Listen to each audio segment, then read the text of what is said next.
decision for clergy rights for women. Oop, too far. So I want to go back a little bit and talk about some of the things that she covered with the 1956 General Conference. The decision was made at that historic conference that granted women full clergy rights, and for the first time in the history of the the Methodist Church, women were able to be ordained as elders appointed to local churches, which in theory put them on equal standing with men.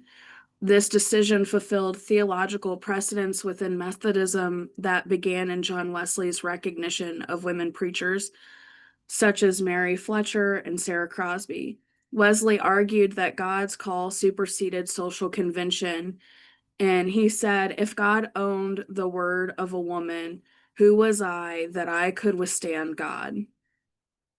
Methodist women like Barbara Heck and Phoebe Palmer had already shaped evangelism and revival long before official ordination was granted, demonstrating spiritual authority preceded ecclesial recognition. Unfortunately, wouldn't it have been nice if the story ended there?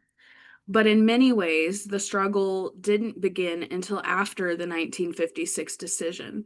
The struggle then became one of acceptance, equality, and opportunity in the pulpits and parsonages of Methodism. The 1956 decision was a result of many decades of advocacy for women, like Maud Jensen, who was among the first to be granted full rights. Anna Howard Shaw was an early Methodist minister who was ordained by a conference not yet recognized. Georgia Harkness was a theologian who argued passionately for women's ordination, saying in 1924, if there are men enough in the ministry to do the work and do it well, we're willing to let them. But where are they? We wonder if the advancement of the kingdom is not more important than the maintenance of an ancient prejudice. And her advocacy stemmed from her theological conviction that equality in ministry reflected the moral order of God. In her essays for the Christian Century and Ministry of Women, she connected the exclusion of women from clergy status to a failure to live out Christian justice. And her argument anticipated later Methodist theological language that all persons are of sacred worth, which we find in the UMC Social Principles, paragraph 162. That year, 27 women were accepted on probationary status for full clergy rights. The door's been opened here, but it was only opened a crack. There were a lot of immediate challenges after 1956. Just because there was equality in policy did not mean that there was equality in practice. Resistance from a lot of annual conferences, even though they could be ordained, each annual conference controlled who was accepted and appointed. Some would intentionally delay implementation or discouraged women from applying for full membership. And bishops and district superintendents would often steer women towards chaplaincy, campus ministry, or struggling in isolated churches. Maud Jensen was an example of this. Though she was the first woman with full clergy rights, she initially was only appointed to specialized ministries rather than local congregations. And archival minutes from 1956 to 1960 show that some annual conferences didn't appoint any women elders to full-time pastorates. For instance, the North Georgia and Mississippi conferences reported 0 women in full connection through 1964. And this revealed that official permission did not guarantee acceptance, illustrating the difference between policy change and institutional transformation. Not only was there conference pushback, of course, we see congregational pushback. Some just didn't want the idea of a pastor. Some would take votes before they even met the person. Bishops would hesitate to appoint anyone if there was financial or membership blowback anticipated. Or women would be assigned to temporary or supply appointments instead of long-term leadership. Survey data from Cosroe in 1978 found that 43% of women clergy reported direct congregational resistance related to their gender. Newspaper coverage from the 50s and 60s, including reports in the Christian Advocate, or portrayed the appointment of a woman pastor as a novelty, and this mirrored broader post-war American gender expectations, where femininity was associated with the home and family rather than leadership.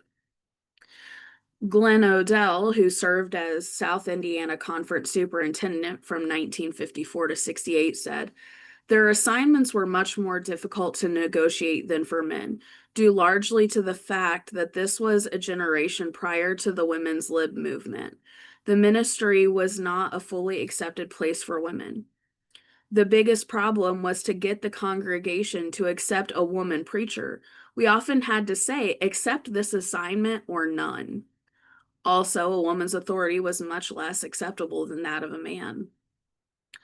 There were many instances where congregational readiness or lack of suitable appointments were reasons cited in order to not include women, and they were frequently assigned or appointed to chaplaincy or assistant roles.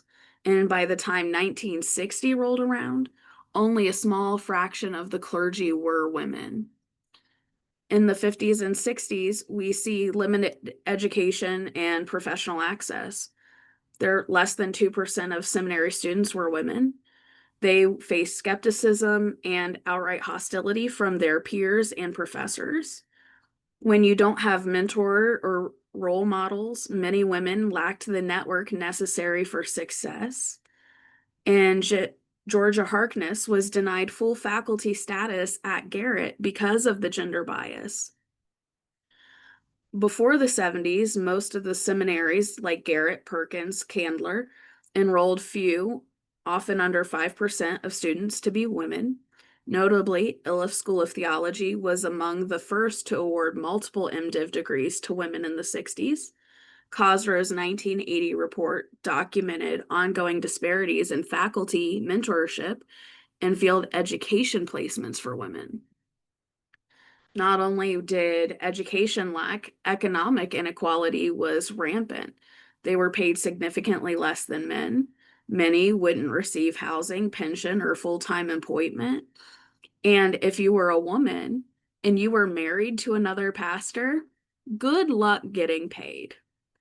According to GCFA statistics from '82, the average salary for full-time male elders exceeded that of women by more than 25%.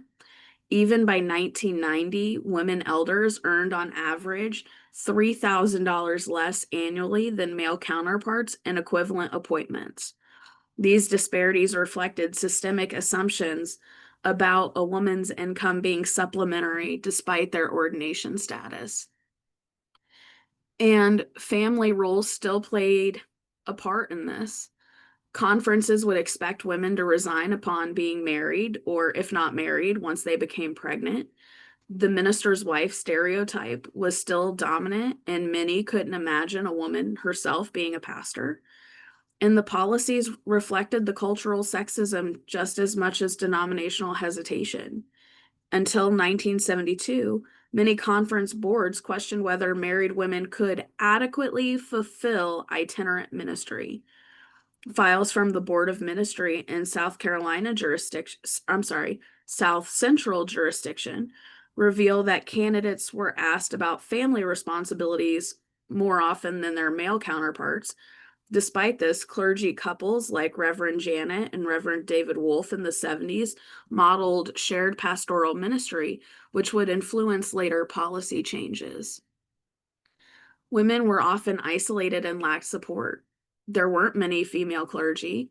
They had loneliness or limited support from their colleagues. The networks for clergy women didn't start forming until the 70s.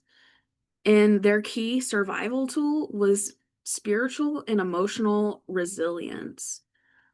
In 1977, only 2.4% of district superintendents were women, meaning few had access to same gender role models. The 1980 creation of the Clergy Women's Consultation, which later becomes the UMC Clergy Women's Network, began addressing this through retreats, advocacy, peer mentoring, which marked a turning point in retention and support systems. It was even harder for women of color. Before 1968, the segregated central jurisdiction excluded many Black women from ordination or appointments. Churches would claim that their communities weren't ready for a woman pastor, which a lot of times would have also been blended coded language of not just sexism, but racism. Latina, Asian, and Indigenous women faced linguistic, cultural, and institutional barriers. These patterns continued well beyond the 1950s, which shaped future generations of clergy women. The story of women of color is one of double struggle, but also double strength. There are a lot of women not listed here that played a major role in Methodist ministry. You have Thelma Stevens, who advocated for racial and gender justice in the Methodist Women's Division. Bessie Mitchell and Mary Alice Travis were among the first Black women to be ordained after 1968. Their ministries bridged the gap between civil rights and activism and church renewal. They brought new perspectives on inclusion, justice, and spiritual leadership that continue shaping the United Methodist Church today. The first African American woman fully ordained in the Methodist Church was Reverend Sally Crenshaw, followed by Reverend Thelma Stevens' leadership in social action. After 1968, Cosrow noted that women of color were the least likely to receive full-time pastoral appointments. In 1984, Leontine T.C. Kelly became the first African American woman bishop in any mainline denomination, which was a milestone that was recognized in the July edition in 1984 of Time magazine. For women of color, the barriers were doubled. From the old central jurisdiction had only recently ended in 68, leaving lasting inequalities. After 1956, there were few Black, Asian, or Latina women that were admitted to clergy status. As we know, there was structural segregation, and they would deal with discriminatory appointment patterns, exclusion from leadership pipelines, and paternalism within both Black and white church structures. Sally Crenshaw of the Virginia Conference and Josephine Whitley Fields of the Detroit Conference were among early Black Methodist clergywomen who were often assigned to small or struggling congregations. Bishop Kelly said, "God's call is not limited by gender or race. It's limited only by our willingness to listen." There's something else that we lose in our story of clergy rights for women, and that's the EUB stories. And there's a cost to forgetting that. The EUB had been ordaining and licensing women for ministry since 1889, long before the 1986 merger. And this kind of shows that this was acquisition over merger, because much of the records of women clergy were lost or misreported in our denominational archives. After the merger, women's contributions from the EUB were frequently overshadowed because the MEC had a better documentation. Remembering the EUB legacy restores the fuller picture of women's leadership across the entirety of our church's heritage. And to recover these stories, it aligns with our broader movements in church history to center marginalized narratives and correct our archival biases. Patricia Thompson documents that the EUB had a progressive, though inconsistent, pattern of recognizing women preachers. For example, Reverend Anna Federoff was ordained in the United Brethren in 1889. However, the merger process favored the Methodist archival structures, and many EUB personnel records were never integrated into the new system. This archival gap has led to the mistaken impression that Methodist women pioneered ordination rights alone, when EUB women had been serving for decades. Recognizing this loss restores historical balance and honors both traditions' contributions to gender equity in ministry. So in 1968, we see the Methodist Episcopal Church and the Evangelical United Brethren to merge, forming the United Methodist Church, which created the removal of the central jurisdiction, which would integrate clergy across racial lines. New agencies were formed to promote equity. The Women's Division, Board of Global Ministry, and COSRO, the Commission on the Status and Role of Women. These organizations helped hold the church accountable for inclusion and representation. While the merger did create the United Methodist Church, it also led to the disappearance of many EUB women's stories, especially those who came from small conferences without centralized archives. Modern historians, including Jean Miller Schmidt, called for renewed archival recovery projects to preserve this overlooked history. COSRO reports exposed both gender and racial disparities, that women were underpaid, underappreciated, women of color were rarely appointed to visible or well-funded churches, leadership bodies lacked diversity. Their data made bias visible and an inspired policy change. We see some major turning points in the 1970s and 80s. By the 70s and 80s, women's leadership in the pulpit and academia began to grow. Women's movement and theological shifts expanded opportunity. Seminaries start seeing a sharp increase in the number of women students. In 1980, Marjorie Matthews became the first female bishop in the UMC. And in 1984, Bishop Kelly becomes the first African American female bishop in any major Christian denomination worldwide. We start seeing women be appointed to urban and large membership churches. There's more inclusion in denominational boards and seminary faculties. The 56 decision opened the door, but each generation of women has had to walk through it again and again. But that's not to say that our struggles have ended. In the 2020s, women now do serve as bishops, seminary presidents, and senior pastors, yet challenges like representation, pay equity, and bias still exist. By 2024, women make up roughly 1/3 of all active elders in the United Methodist Church. Yet women, especially those of color, are still underrepresented in many areas, like large church appointments, district superintendency roles, and episcopal elections. The struggle has shifted from ordination rights to equity and visibility. The 1956 decision opened the door, and women themselves have kept it open. Each generation of women that has come expands the possibilities for the next.